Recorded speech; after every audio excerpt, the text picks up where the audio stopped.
you have a practice or are you running a business? Valuation is the ultimate KPI.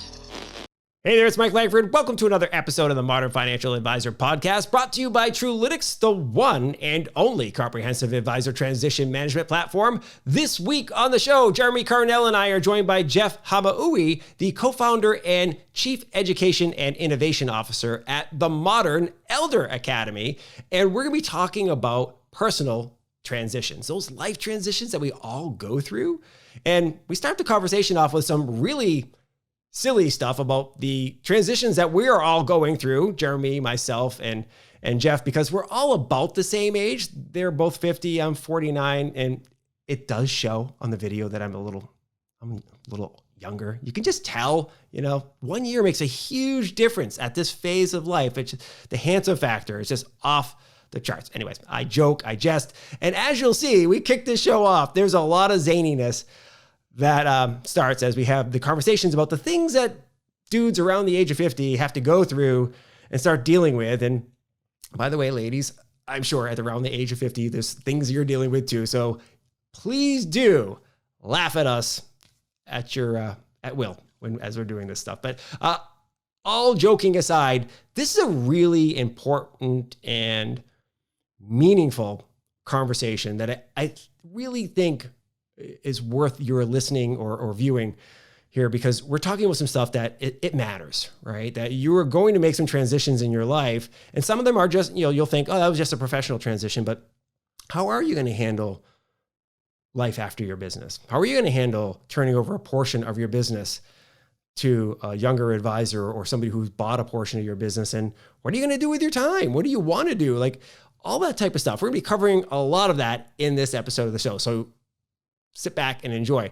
As always, if you haven't done so already, please do make sure you like and subscribe to the podcast. It's on Apple Podcasts, Spotify, Stitcher, SoundCloud, the YouTubes, if you like to see all the handsome in full effect. And who can blame you, right? We're there for you. And also, if you have a question or suggestion for the show, whether it be a topic or a guest, or you just want to reach out to us about this specific episode, please do send us an email, podcast@truelytics.com. Love to hear from you and get your thoughts on, did you like this episode? Or do you have any questions? You want us to cover more of this type of stuff? Was this helpful to you? Because we have a whole series on concepts of transitions planned and queued up here. And I think you're going to dig them. All right. Let's get to our conversation with Jeff Hamaoui of the Modern Elder Academy. Let's do it. Well, all right. Jeff Hamaoui, Jeremi Karnell, welcome to the octogenarian episode of the Modern Financial Advisor Podcast. And for anybody who's kind of taken aback by that, and they notice that, Mike, you can't possibly be an octogenarian, maybe septuagenarian, maybe. The old guy conversation we were having right before this really set the stage for our conversation today. I'm really thrilled with it. So, Jeff, live from Mexico with saggy eyeball syndrome or something like that going on there. How you doing, buddy? I don't know how I'm supposed to be taken seriously by the financial community, Mike, if we start with my saggy eyeball, for goodness sake. I think that's the perfect thing to start with for the financial community. Well, listen, lots of people dream of like moving to, Southern California or Baja California, where you are, and because living life in the sun. And the thing they don't envision is finding themselves in a Mexican hospital dealing with eye issues. So I guess you're in a new club.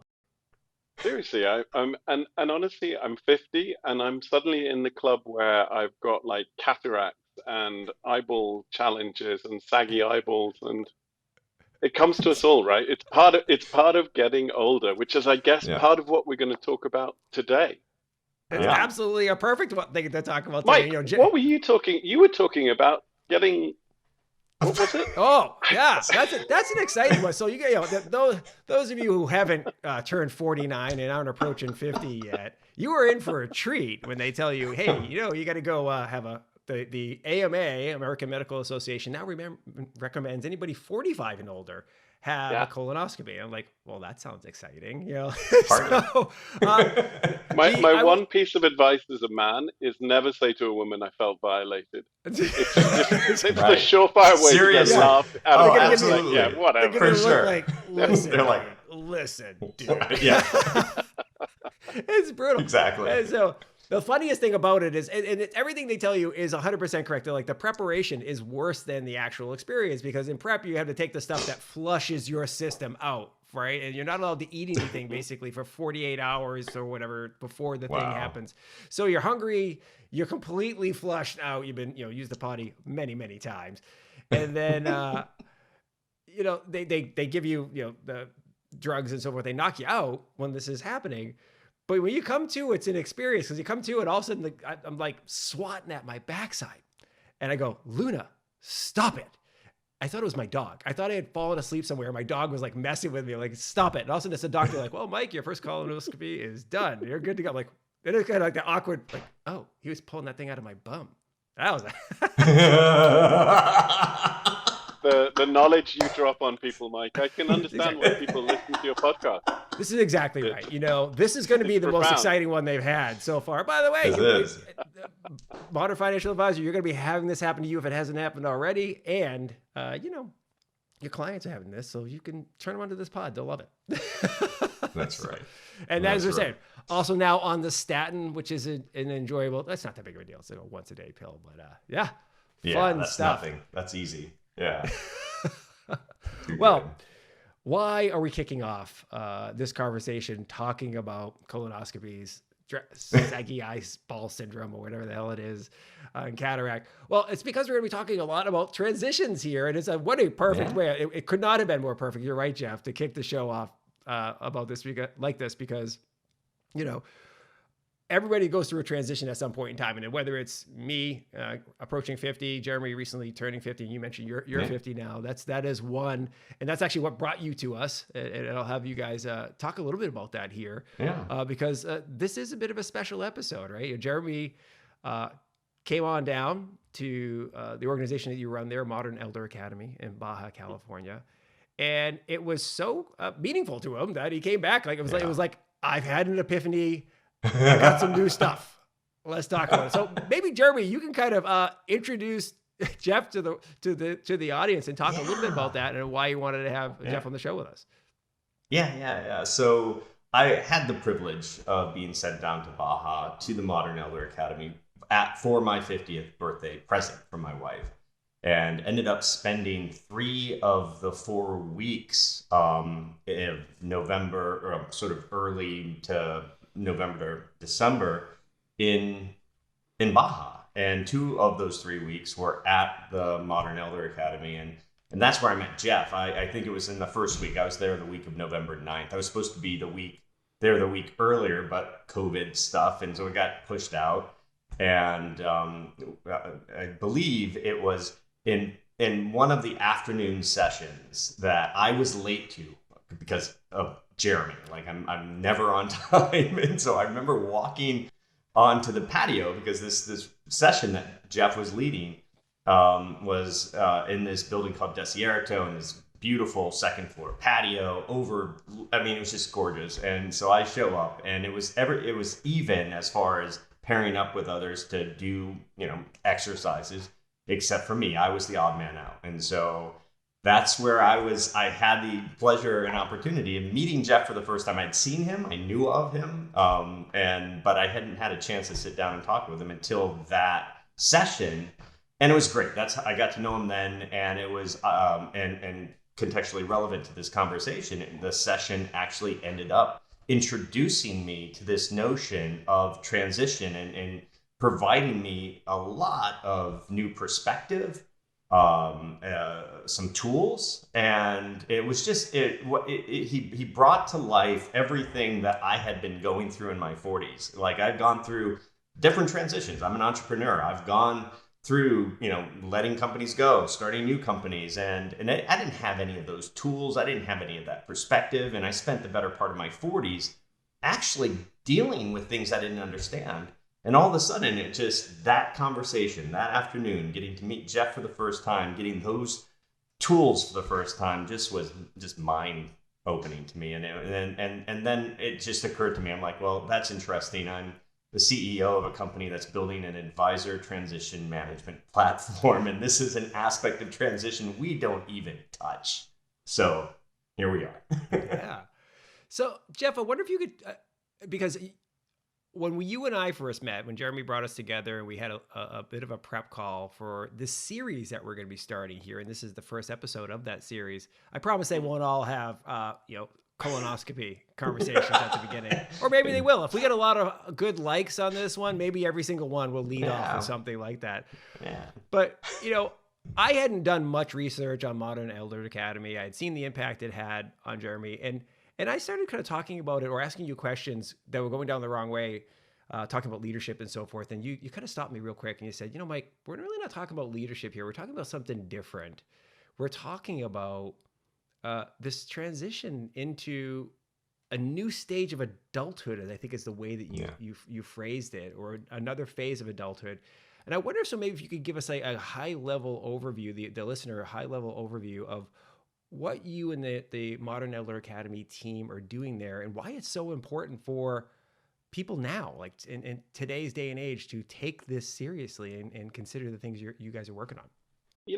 I think at like the most basic level, there's just some simple mathematics, okay? In 1905, your average life expectancy was 55 years old, okay?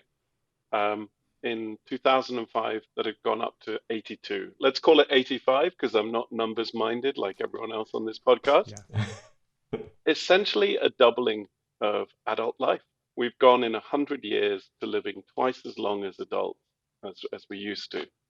And there's not that kind of the corresponding infrastructure to help us think about what the hell do we do with twice as much adult life.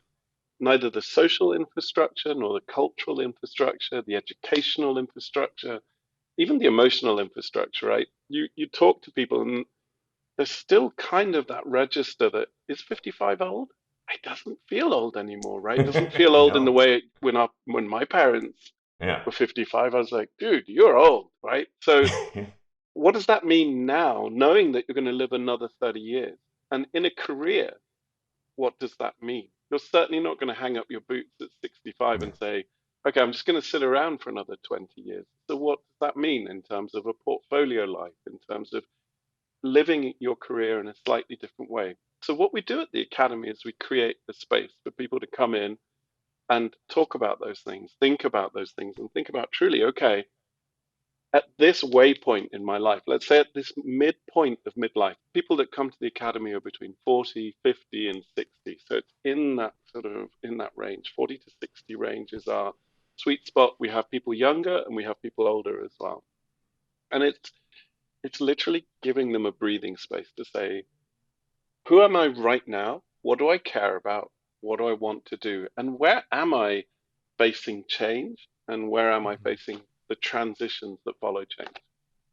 I love that. I love that you point out that in your 50s, it doesn't feel as old as it used to be. Not only because I feel young still, except for things we talked about before, but I see pictures of my dad when he was my age. And I'm like, there's no way that he was as young and athletic and all the things that I'm doing and that I'm enjoying. Handsome. Yeah, well, that goes without saying. Thank you, Jeff. I appreciate it. I saw a picture of my grandmother recently passed away at 90, right? And so we could all be so lucky to live to 90 and so forth. But I got a picture of her with my great grandmother. I saw at the funeral. I was lucky enough to take it home from the picture wall. And I was looking at the picture. I'm like, oh, wow, what a wonderful picture. And then I realized, how old is my grandmother in that picture? And I look, and it was taken in 1982. And I'm like, oh my gosh, she's like in her early 50s. Like she's like 52 or something like that at that age. And I'm like, oh, grandma was an old lady at a 50. Like, look at how old she looks, right? And then now, right. It's just like, my goodness. You're just old forever.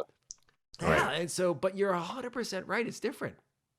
And that old forever thing is a real challenge, right? Especially if you look at the sort of the personal mindsets that go with that sense of like, I am too old to X, learn something new, do something new, be something new, go somewhere new, try something new that you have for yourself. The similar mindsets that the people around you have. So for example, your colleagues, your friends, your family, your kids, God forbid your kids, I'm going to go move to Mexico. And they're like, what? You're going to do what, Dad? Aren't you too old to do something like that? I mean, I literally refuse to spend my second half of adulthood being too old to try stuff. It just feels really compromising. Right. So I love it. we're faced, and also, lastly, sorry, the sort of societal, sorry, Jeremy, but the No problem. Go ahead. societal kind of narratives that we're facing. So not only are we like wrestling with our own, like, am I too old? My own mindset. We're wrestling with that sort of secondary tier, which is our kids, our family, our colleagues, our friends who are trying to Yeah. snap us into shape. And then there's that tertiary layer, which is like the societal kind of messaging that we're getting on television, on media, on social media. That's like, oh, yeah, ask if you have children in your life or anyone near your life. Say, hey, show me TikTok, and watch them just laugh at you. You're too old for that, right? Yeah. Yeah. Sorry, Jeremy. Yeah, no. What I was going to bring up, what I think is really interesting is, and I went through this process as I went to the Modern Elder Academy because I got hung up on the idea of elderhood, and I read Chip Conley's book, your business partner's book on the matter, and I've really grown my awareness around the whole concept of why it's important to begin to define elderhood for our segment of society. And what brought it home to me, and maybe you can actually get into more detail around the story, was when I heard about what was going on before the entire class of adolescence was defined, like before the notion of what it meant to be an adolescent existed, meaning that there was this, very young, that you had very little to no schooling. You got married early. You had kids really, really early. Like the fact that you weren't identified as an adolescent and that you were just grouped into this notion of really, there's a child and an adult, and neither of the tween should meet in many respects was transformative for society, for how kids were looked at that time, how adolescents were looked at, and then what was afforded them from an education standpoint, etc. And that was just, it changed everything. And maybe you could explain, I'm doing a terrible job explaining it, but no, I think you did a great thinking job about it in that perspective, and then thinking about why then it's so important to then better define elderhood in the same cases is, I think, timely. Let's pause. Yeah. I just want to put a lens on the word transition. It's your business, Jeremy, and I want to just sort of. There's a great quote by a guy called William Bridges that wrote a book called Transitions. If you're interested in transitions, read the book Transitions. And the quote goes something along the lines of, change is what happens to you. He actually doesn't say this. He says, change is situational, transition is psychological. Okay? So let's break it down. Change. You get a divorce. You lose your job. You lose clients. Whatever the hell it is that's impacting you, that is a change. It might be external, might be internal. You might be like, I'm done. I'm leaving this company. I'm leaving this job. I'm leaving this wife. I'm leaving this husband. Whatever it is, that is a change. The psychology of a transition is how you handle change. Okay? Yeah. So that's the first thing, and we can get into what that actually means sort of downstream. But I really love that distinction that he makes. It's really helpful to sort of think about. We're not talking about change. We're talking about transition, which is how you deal with movement from one thing to another. So the movement from child to adult has this transitional phase that we've all lived it, right? We've all been teenagers and all the sort of terrible, interesting things that you go through kind of growing into your adulthood. Similarly, so there's a wonderful lady called Barbara Waxman who came up with this idea of middlescence. So you have adolescence, and then Barb Waxman came up with this idea of middlescence, where you go from being a young adult maybe to an elder. The word elder sits kind of strangely on a lot of people's shoulders. This idea is like, dude, I'm 50, I'm not an elder. Right? I know you felt that way. I know you both feel that way, right? But Absolutely. elder, me? I still do all kinds of awful things. Listen, Jeff, Right. come on. But I think it's a really interesting idea, right? I think it's a Yeah. really interesting idea. And you mentioned Chip, and I think this has been one of Chip's kind of like mainstay ideas was like, Yeah. what if we could take hold of that word and own it again, not as something that's like, Yeah. if you think about your reaction to the word elder, that is the challenge that we're facing with age and aging. It's this sort of societal level, that triple threat. You, your friends, your colleagues, and the world telling you that somehow getting older and being older is a bad thing. So Right. having that word elder in our vocabulary, saying, no, I want to own that word and I want to explore what it means to be someone who is elder, relatively elder than the people around me. Um, Yep. didn't love the word at first, have grown to really like it, have grown to really embrace it. So, adolescence is that transition from child to adult, and midolescence is that transition from adulthood to elderhood, and that can be a sort of a very long time frame. Does that help? Is that right? I Am I like right? Am I right? Am I right or am I right? Right? Did I get that right? I think I got that right. I do dig it though. I really enjoy that phraseology, and also by the way, the appreciation of being an elder or somebody who has lived a little bit longer, right, and who has a little more experience, or has made some mistakes, learned from them, and developed a new appreciation for things. You know, my wife has been she won't mind me telling this story. I won't name names, but she is on a new team at her company, and there's been some internal friction with some new members who are younger members of the team. Let's say there, and it's causing some challenges. Let's call it challenges. I won't get too descriptive, but what was really fascinating about it is hearing her tell the story. She's just venting. And I'm like, I've been around a while and I've seen that movie before several times. I've seen that type of employee behavior before. Here's what I'd advise to do. Like, we see this a lot, right? So I'd approach it this way, right? Because it's just, it's before it gets toxic and destructive, right? Because, I've been in the workforce for almost 30 years now, right? There's a lot of things that I've seen.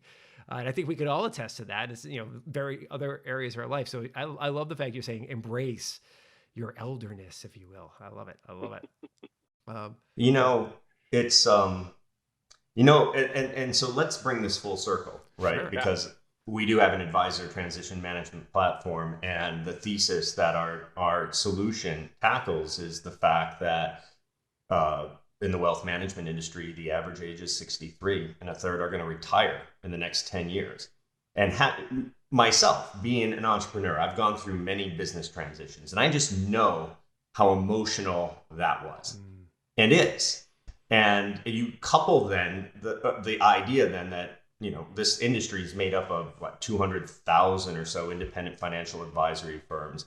180,000 of those are registered reps that have really treated this like a lifestyle business most of their lives. And so, it's a lifestyle business that probably a lot never really thought through as from a planned succession point of view. And here we are, they're approaching that age of retirement. So not only are they going to have to reconcile the emotional impact that they're going to have in potentially selling their book of business, selling their business, they're going to do it at the same time that they're facing this dynamic that, I'm 60 or 65, or now what do I do with myself? Do I stay on this? And what's interesting is that I saw this great study, FA Insights, Financial Advisor Insights. It's a trade publication, Jeff, in our industry. They did an mergers and acquisitions study group back in 2017. And you know what the number 3 roadblock was that was cited by advisors during a transaction that got in the way of it for a transition? Nope. The seller's inability to let go was the number 3 thing that got in the way of a successful transition in the wealth management space. And so they go on to say, listen, there, between a buyer and a seller, there's ways for them to seek alignment around the economics of the deal, around the risks associated with the deal, around strategic alignment and cultural fit. But the 2 things the buyer cannot ultimately reconcile, that's really going to be up to the seller, that they point out in this study, is ego and emotional ties. And so that right there, like that, you've got this massive transition happening in this very, this industry that's filled with these small lifestyle businesses that on average are, as far as an age is concerned, is around 63, 64. And this is the dynamic that gets in the way of successful transitions. That's sort of all of those data points are why I thought when you in your group, in your team, brought up the notion of transition quotient, I just thought that was so timely and applicable for the wealth management space. So maybe talk about that. Like, it was your team that came up with the notion of transition quotient. I wrote an article about it that put it on a pedestal, but that's really your thinking. And I think it's important for everyone to understand it better, because I think it's very timely.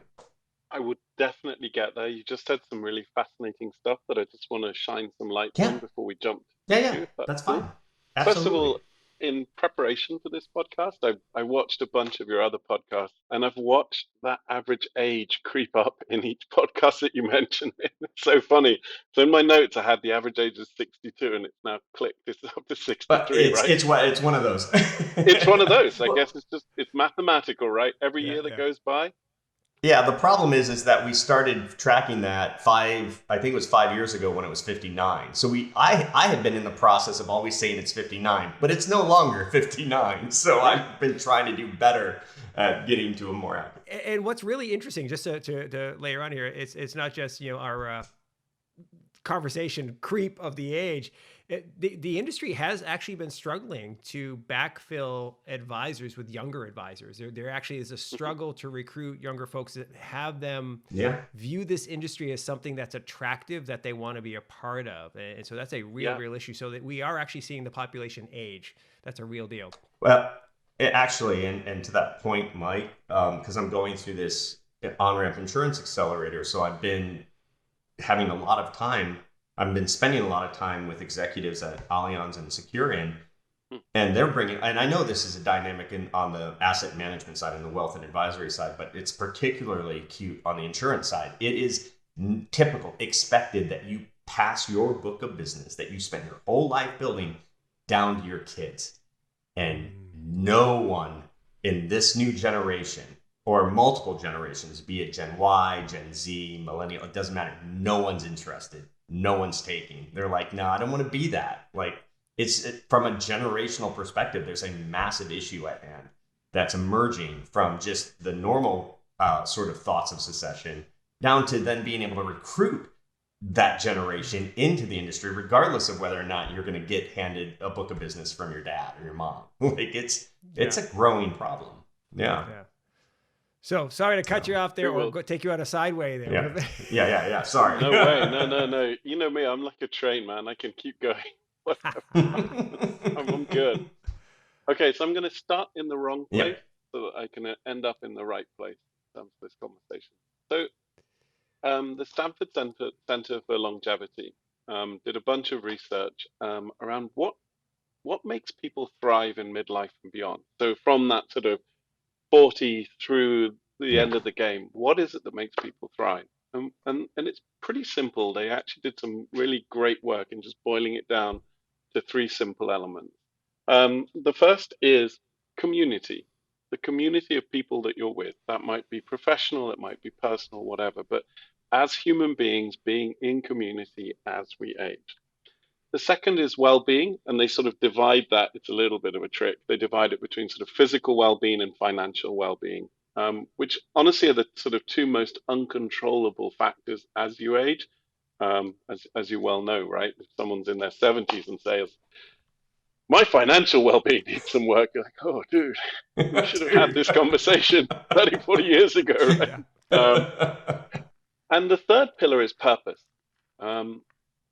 I think one of the things that you have to sort of really think about as you're looking at this kind of cadre of people in their 60s and 70s who are saying, okay, I'm moving on from this job, is that you are knocking at the foundations of 2 of their 3 pillars that are actually going to make them feel good as human beings as they age, right? A majority of their community is likely coming through their work. right? Their clients, their colleagues, the events that they go to, et cetera, et cetera, et cetera. Their purpose is often service, right? To serve other people with their knowledge, with their understanding, and so on. So you knock those two out and you're just left with one leg of the stool. It is not surprising that this is a sort of a wildly destabilizing um, occurrence.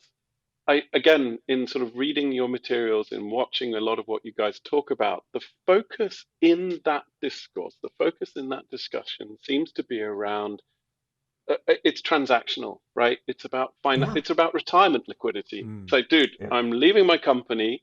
I spent a whole lifetime building it up. I need a couple of $1 million to kind of sign under everything Yeah. so that my financial well-being is looked after. And so that then the dynamic between the person taking it over is is around money. It becomes a Yeah. purely business negotiation. And I think what you're pointing to with this TQ, and I think what these three pillars point to underneath that, is the sense that actually there's these other types of liquidity, community liquidity and purpose liquidity, that we really need to think about, right? If someone is transitioning away, or if the change is that they are no longer in their company, then what happens around purpose? What happens around community? Now, you can do things like go ahead and build a completely new purpose and a new community at 63, knowing that you've still got a 20-year runway, right? Yeah. This is still a big book of life that you can write in that remaining 20 years of for a totally new purpose. But I would challenge what you said, Jeremy, which is like, people cannot reconcile this kind of, you need to leave. And I would question that. I would really love to explore if there are ways of tapping into that wisdom. Maybe it's not maybe it's not linear, right? Maybe it's not like, I set this company up, I remain in this company, because you can understand how the founder being with the incumbent is going to be just a horrific nightmare. But maybe there's a sort of a lateral shifting. I move out of my Yeah. company and I go and advise in another company as a sort of an elder, essentially as an elder, all that experience and all of that other stuff. The other thing that you talked about that I thought was fascinating, I've never heard before, was kind of recruiting that second generation. And I thought some of what I've heard you talk about in terms of the fundamental role has changed, right? So the Yeah. industry has faced a change, which is the role of the financial advisor has shifted from just being like, do X, Y, Z, to what do you want? How do you want to get there? How can Yeah. your money serve you in that journey, kind of thing, right? It's far softer. Is that the right word? It's far softer of a profession than perhaps it started out as. Yeah. And again, there's a transition there that's super fascinating, right? That sort of industry, the business you're selling is no longer the business that you were setting up, which is That's totally right. fascinating. Yeah. So I think with TQ, with transitional intelligence, what we're trying to point at is there is a describable arc. There is a journey that you go on. And again, there are some phenomenal books that are really worth reading. I mentioned William Bridges' book. Bruce Feiler wrote a book called A Life in Transitions, which is just another just terrific book. As well as some materials that we'll put in the liner notes, Mike, that we've kind of created for people to download and start to sort of digest some of these thinkings. That's But great. there is a describable arc, okay? You start at the end, right? So a change happens, a change occurs, something ends. That's what a change is. Something ends, okay? And you kind of go into this process of sort of dealing with that change. Often you go straight into denial, right? This isn't happening. I don't want it to happen, which is what you were describing. You then go into this sort of messy middle. And in a messy middle, you're kind of looking for, okay, this change has happened. I'm in this mess. And there's this decision point. There's a point of inflection. Transitions are where growth happens for human beings. This is like such a profound point. Change is not what makes us grow. It's how we deal with change, right? And the risk that we all face in the face of a transition is going back to what we're comfortable with. So it's that sense of like just regression to type, regression to whatever we know. Oh, I've been a financial advisor for 40 years. What am I going to do? I'm going to be a financial advisor, right? Right. So that messy middle actually requires us to kind of put ourselves out into the world in a way that is supremely uncomfortable. I don't know what I'm doing. I don't know what my purpose is. I don't know who my community is. I don't even know what I'm going to be doing for the next 20, 30 years. Um, and it requires us to learn new stuff, Yeah. a degree of humility that maybe your career hasn't necessarily prompted for you, right? Mm. And then in that space, as you reconnect to your values, as you reconnect to the things that you're interested, then you start to find these threads. And then you can sort of say, okay, a new beginning. So you go from an end to a messy middle to a new beginning. And for most people that are listening to this, men or women, they're going to be fairly alpha personalities, right? From the business that they're Mm-hmm. in. They're going to start and say, okay, what's my purpose today? I just walked out of the company today, and what's the purpose Right. today? Without understanding that arc, without understanding that anatomy, it's almost impossible to realize that if I choose today what I want the next 20, 30 years to be about without transitioning, I will choose into what I know, Mm. which Yep. essentially means no growth, right? That's right. It's the boundaries, right? Yeah. Yeah, I mean, that's what I found, right? When I've been going through the messy middle of any transition I've ever been involved in, I know that it's messy because of my self-imposed boundaries of who I thought I was or what I thought Yeah. I could do. And it was all predefined from, years of experience, years of success, years of failure. And to be like, no, this is who I am. I'm not anything beyond that. And man, is that limiting. And it's getting through that limit and it's breaking through those boundaries that I think then set you up for that successful transition over Agree. time. So yeah. What's really interesting about that, Jeremy, you know, for our audience, for the advisors and executives who are listening or watching this, you're an embodiment of exactly what we're talking about from just who you are at Truelytics, right? Prior to Yeah. Truelytics, you were not a financial No. services wealth Mm-mm. management executive. You were not a No. fintech founder for other startups, right? This was a big transition for Very you much. joining Truelytics at the early days. I remember our early conversations and you just like getting frustrated with the alphabet soup of the industry. There's Yeah. RIA, there's registered rep, there's this, like, just going through the whole process of just trying to understand the industry Yeah. was really Yeah. taxing to you and your, just like, It was. have I made the right decision here? Right? Right. Type of thing. And it's natural for an advisor, as Jeff was mentioning, who has spent 20, 30, maybe even 40 years of their life growing their business. They've had some transitions in that business, right? Going from stockbrokers, as I often say and on the show, transitioning to what we now call financial advisors, building relationships with their clients and their clients' children and extended families in many cases, building relationships in the community where, Mike's the financial advisor that services, this community of people. Suddenly, as you were saying, Jeff, some of that is going to change. It can be fascinating. You can definitely understand why somebody's got some pause there, and they might be looking at kind of in the lines of this adulthood growing. They might be looking at 30 years of new in front of them.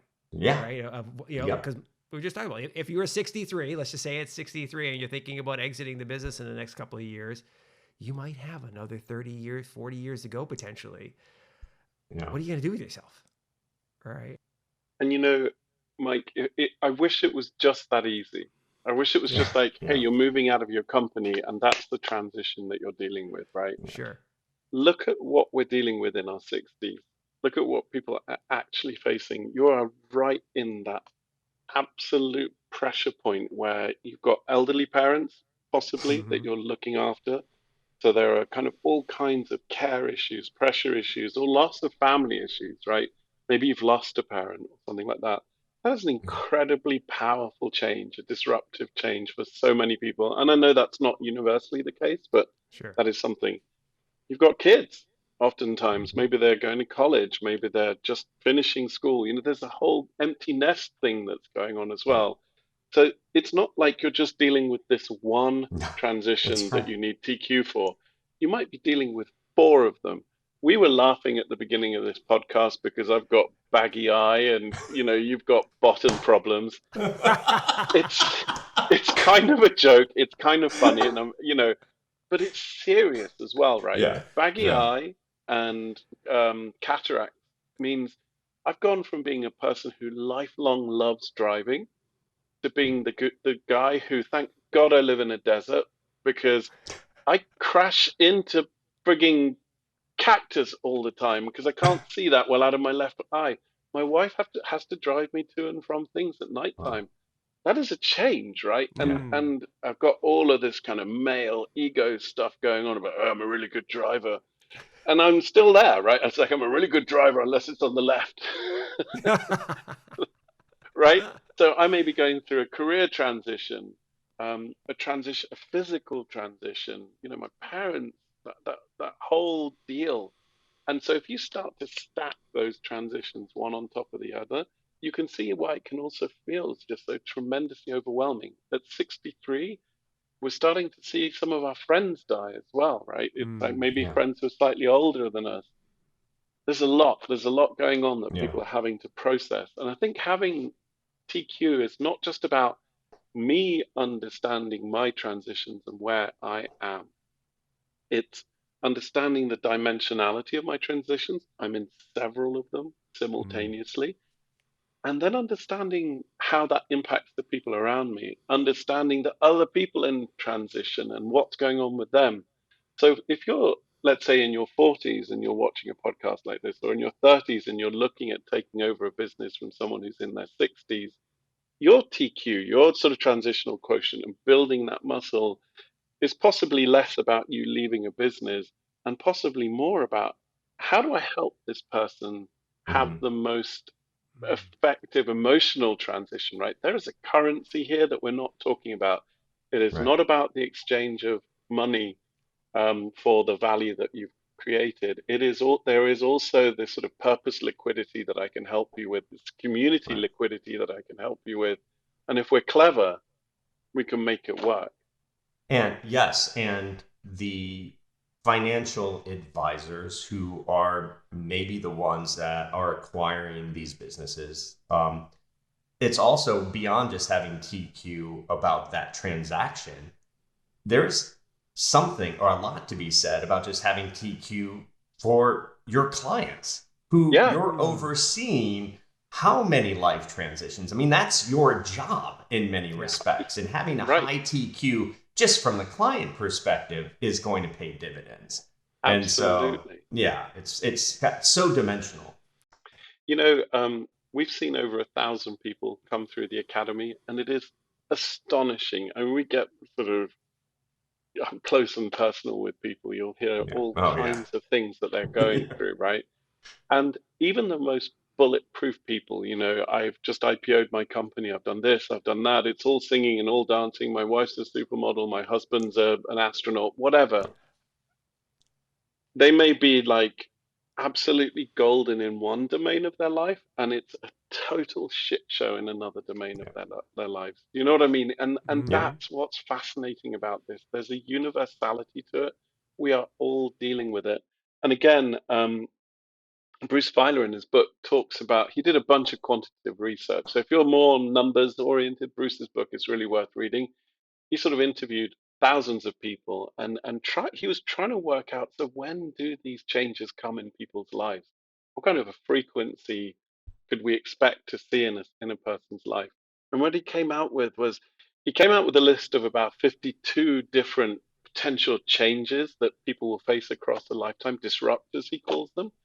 And then he said, you can expect one of these based on his research, once every year or year and a half, right? So people are getting slammed. These things, as I said, they overlap, they stack across the lifetime. if you're giving someone financial advice and you're not alive to the fact that there are these disruptors across different dimensions of their lives and that they are in transition, and you might need them to help, you might need to help them adjust to those transitions, I think it's a huge missed Yeah. opportunity. Yeah, for sure.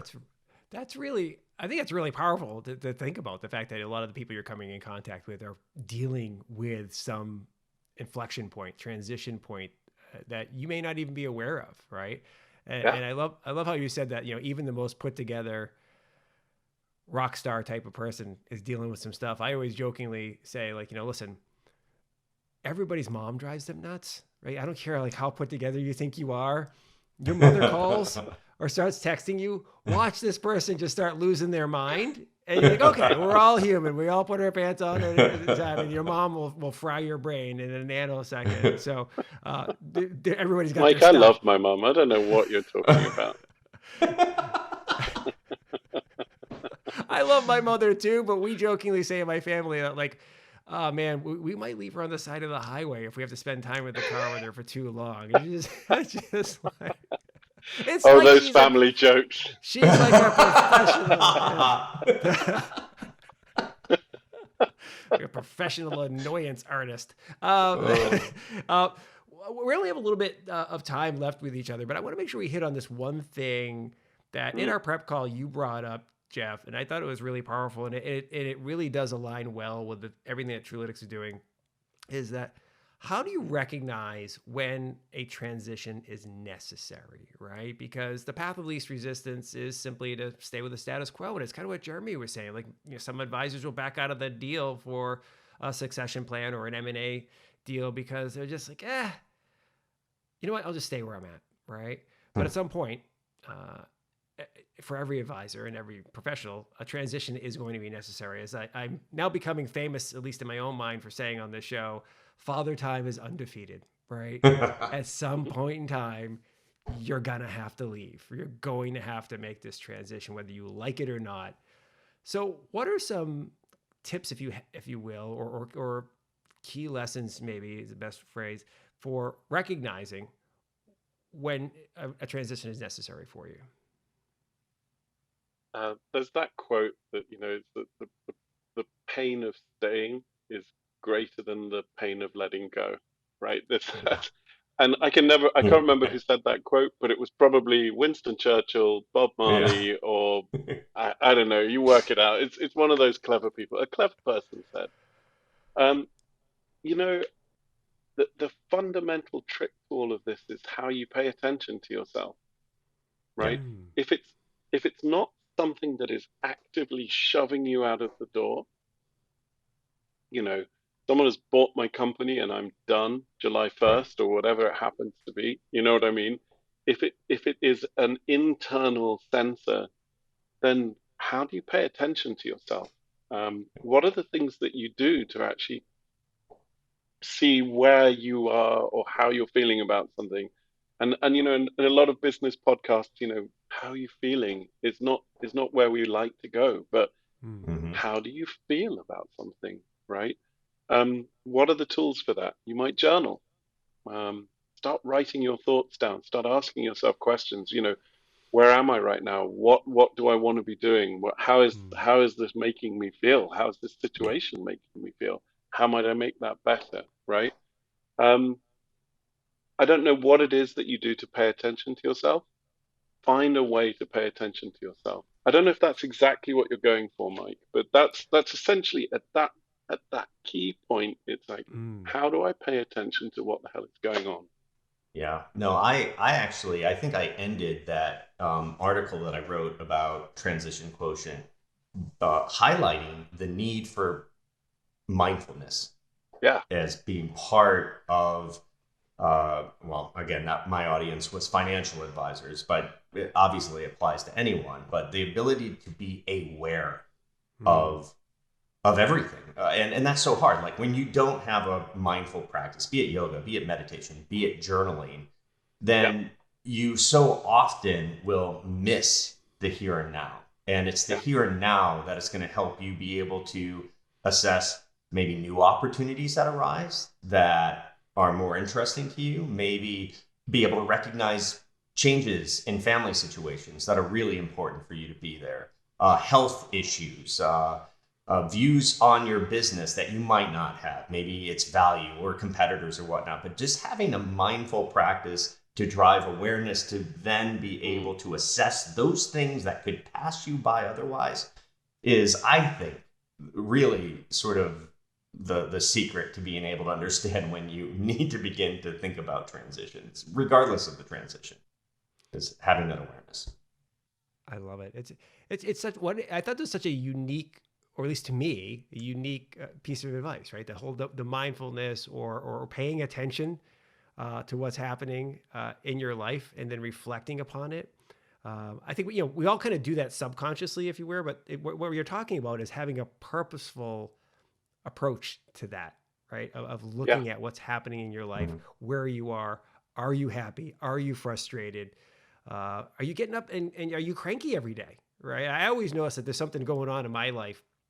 If I find myself just like losing my shit a little bit, disproportionate to what just happened, right? So if you find yourself just like really frustrated, like walking the dog as an example, and really frustrated that the dog is tugging on the leash a little more, and you start getting really just mad, and you're like, what's happening right now? And you realize, oh, I know why. I'm like cranky about getting this thing done or whatever, Mike, and you're pointing at something really important. So Jeremy talked about mindfulness and awareness. I call it, how do you pay attention to yourself? It's the same idea. Really, that's where it actually it goes from sort of crunchy granola to sort of crunchy, right? Which is like, where am I scared? Where am I fearful? Why is it so hard? Because it's not about you if you're 63 and you don't want to leave your company, because this is the key issue. It is clearly a commonly shared issue. What is it? What is it that is fearful? Dude, it's that I'm letting go of two of the pillars that I know are going to make me happy. And I don't know what's going to replace them. So what is it that's making you scared? Where are you comfortable? That's another great question to explore into. Where am I comfortable? I'm getting lots of recognition, getting lots of money. I may not be enjoying this much anymore, but dude, I get this other stuff. So that's another. And then the other big thing is, where do I have a fixed mindset? If I stop this, I won't be able to X. Start monitoring those mindsets. Where are those mindsets that are saying to you, there is nothing beyond this? And really examine those and really challenge those, right? By the way, just for the record, being scared, being stuck, and having a fixed mindset is the definition of an arsehole, right? So are you an arsehole? Have you become kind of an arsehole? And how do you pay attention to that? I'm deadly serious, right? I am deadly serious. Yeah. Well, are you an asshole? This is a great way to start wrapping things up. You know what's really funny? Just go to Mar-a-Lago to get a real-life example of this. We started out with talks about Mike. Now we're finishing on it. What's really... One of the things you hit there, Jeff, and this is a great way to wrap things up, is, we talked at the beginning about how being in our 50s, let's say, feels younger than it did for previous generations. And it is in many ways, right?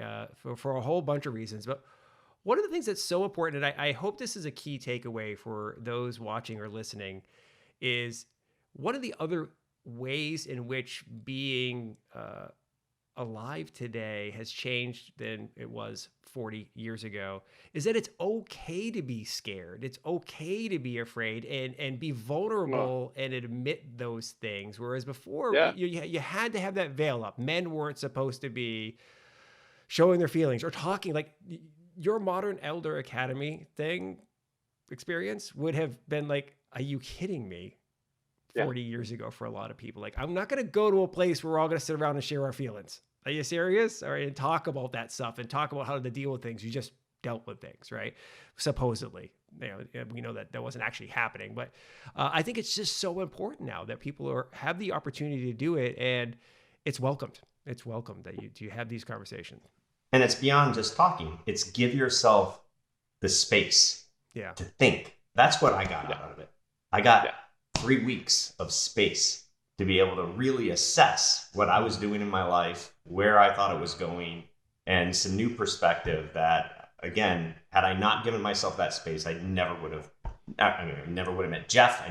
These concepts, these tools just never would have surfaced. So fantastic. And the new community, right? Let's talk about those pillars. A new community of people who are going through the same stuff, who maybe have insights for you. Yeah. Wonderful. Well, Jeff, I know we're going to have you back on the show, I'm sure, many, many times, and this is kicking off a series. But I'm sure some of the folks, if we don't get too many complaints. Hey, listen, we control the show. They can complain all they want. I welcome any feedback. If you want to send feedback, it's Jeremy at especially about Mike's butt. Exactly. I should have taken some selfies of me. It would have been great.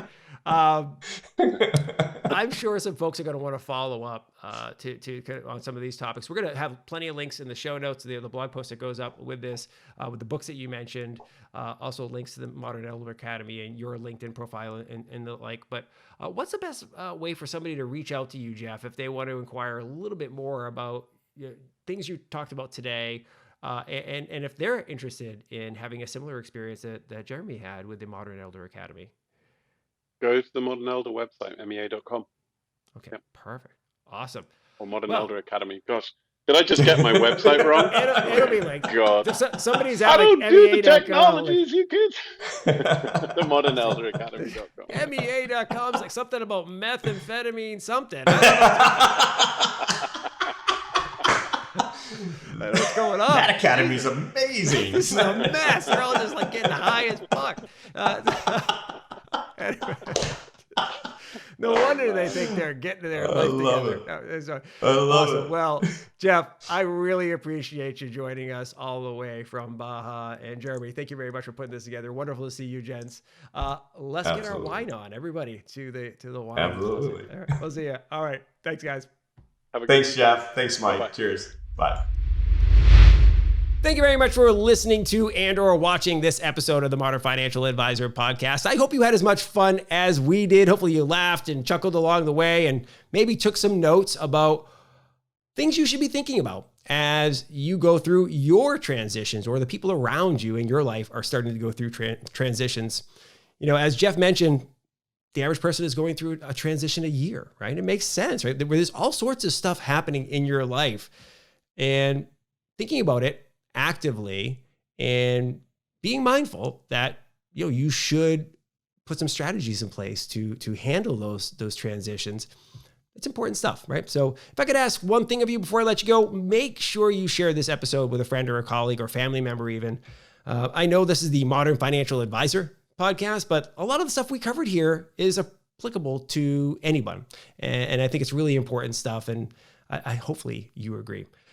Huge props to Jeff Hamaoui from the Modern Elder Academy for joining us. Thank you very much, Jeff, for all the wisdom and the lessons you share with us today. I'm looking forward to having you on the show many, many more times in the future. And frankly, hopefully some of those many times include us all together having that glass of wine and clinking the glasses and seeing if we can kind of ratchet the comedy level up, 3 or 4x. That would be really good stuff. Okay.